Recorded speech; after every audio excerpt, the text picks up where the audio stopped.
Well, hello again. It's the Dropout Professor back again with another little video lesson talking about stuff, life, whatever this is. Who knows? All right. So I wrote this piece on Medium a couple weeks back. I've been working on it for a while, but I'll put the link in the description so you can check it out if you'd like. Um, a couple pieces, really. I wrote one called The Myth of Me last month.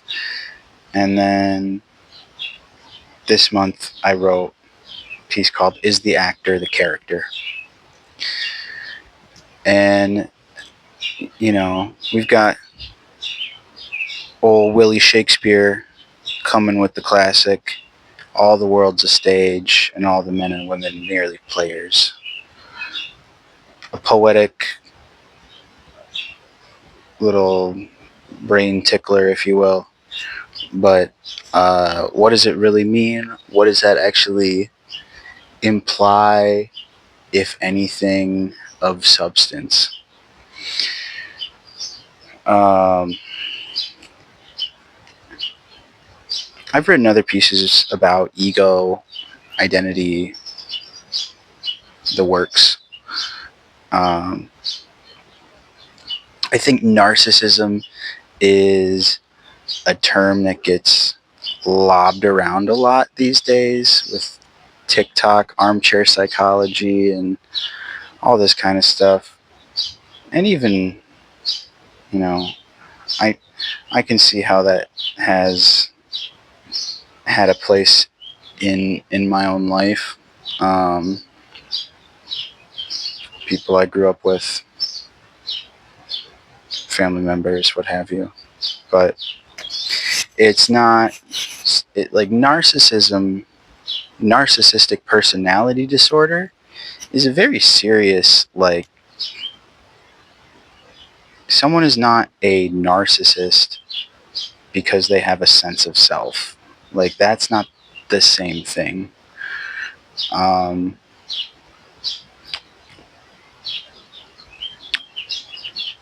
anyway, I'm getting a little off track here, but in this piece, I go into sort of different examples of how, while on a movie set, on a TV show, someone might portray a character or a real life person, historical drama, whatever have you, that does horrible things. Evan Peters, for example, of American history fame, or American Horror Story fame, uh, portraying Jeffrey Dahmer, or any of his characters in American Horror Story doing just awful, atrocious things: cannibalism, murder, abuse, incest, blah, blah, blah, all these deranged degeneracy things. And multiple people have said on Reddit threads, different interviews, Evan Peters is a lovely person when the cameras are off. He's not like, all right, show's over, time to go eat some babies. Like, that's a huge departure from who he is in actuality, as far as he conducts himself interpersonally. Whereas then you have certain comedic actors. I use the example of Chevy Chase. If you're not aware, the dad from National Lampoons, kind of a huge jackass off camera. Uh, and in some cases on camera. His character in Community,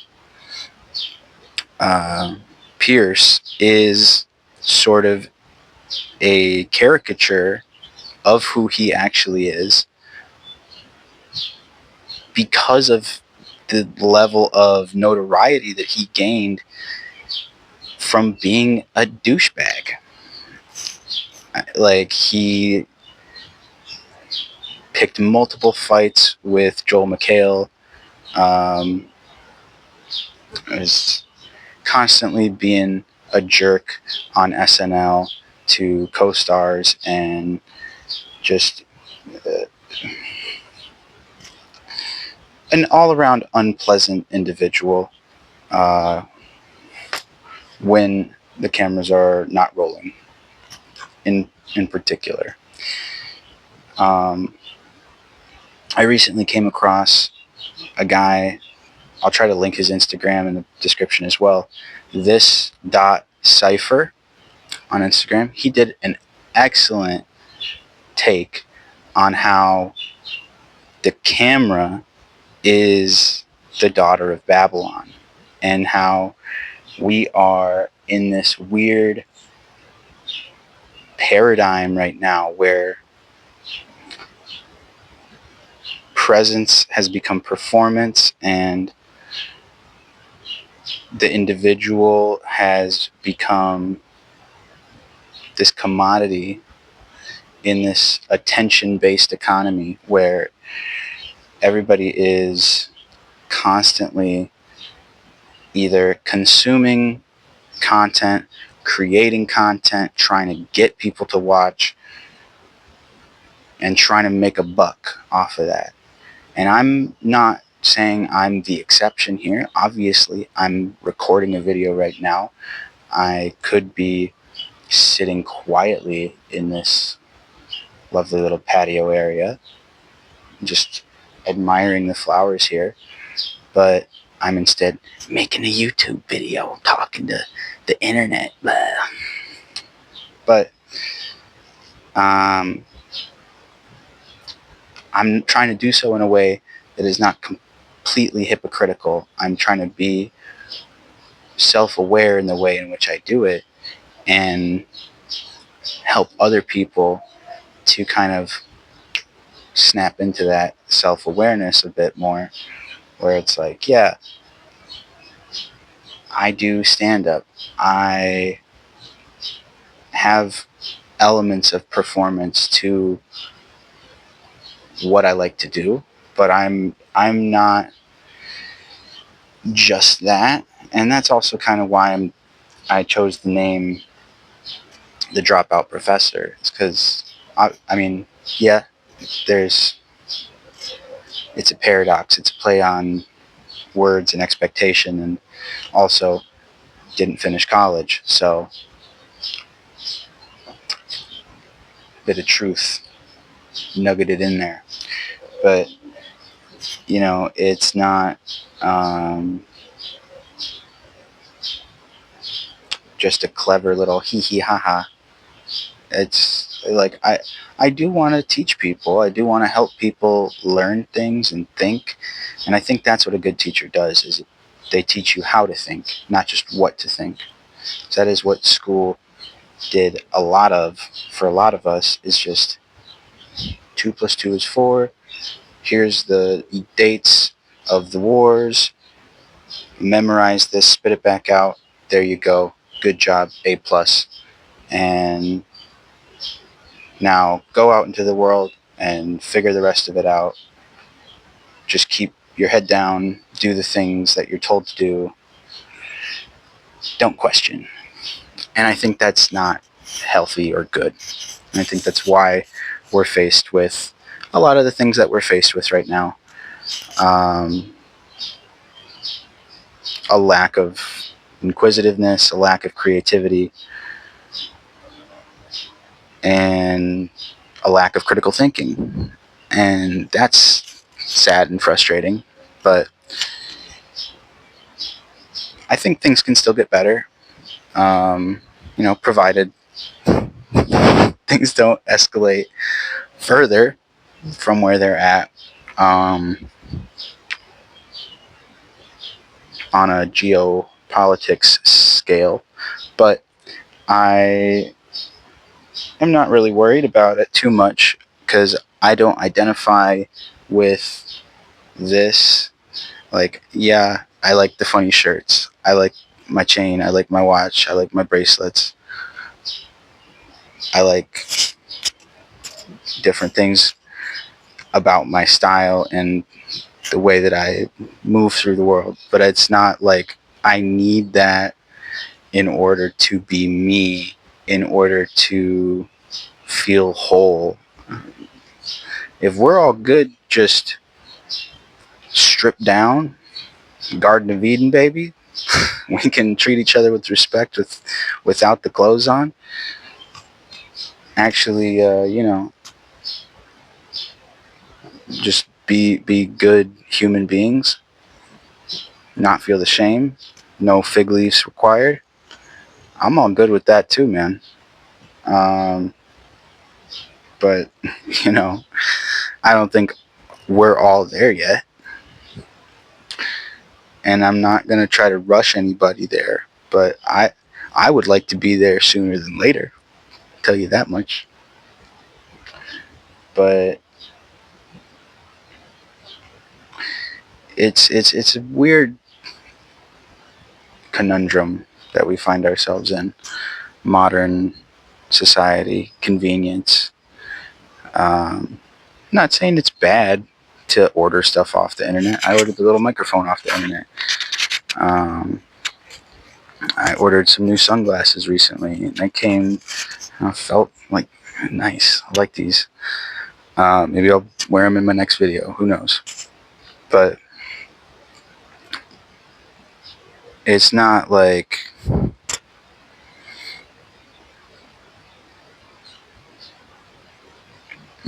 it's not better that we have the ability to get junk like this than have community, have the village. We've lost something really profoundly in the way that we move through the world, we move through life in this pursuit of wife or husband, house, vacation home, car, another car,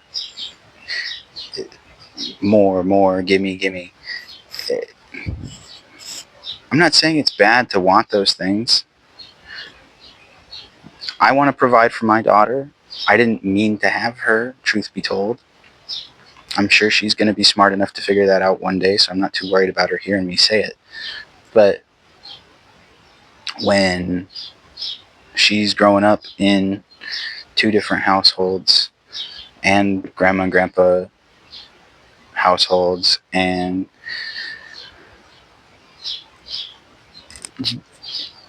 one thing that I've said to her recently, and I'll say to you, my lovely viewer, is I don't want you to have to feel like you don't have a home because you don't have one home. I want you to feel like you are home wherever you are, because that's the most important thing, is that you feel at home with yourself, that you don't feel like you need to escape from yourself. And that's something I wish I had been told.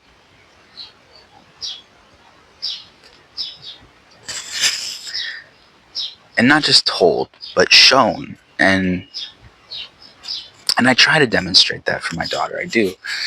But it's hard to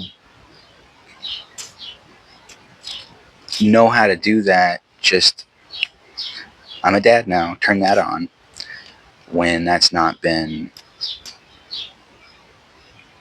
a part of my life up until realizing as a dad, that's what I want for my daughter. That's what I want for myself and other people. But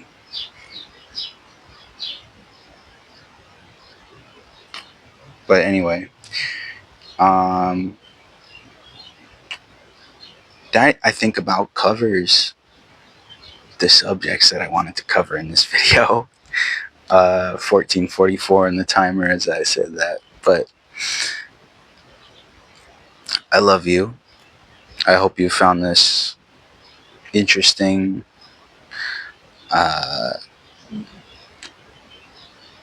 edutainment.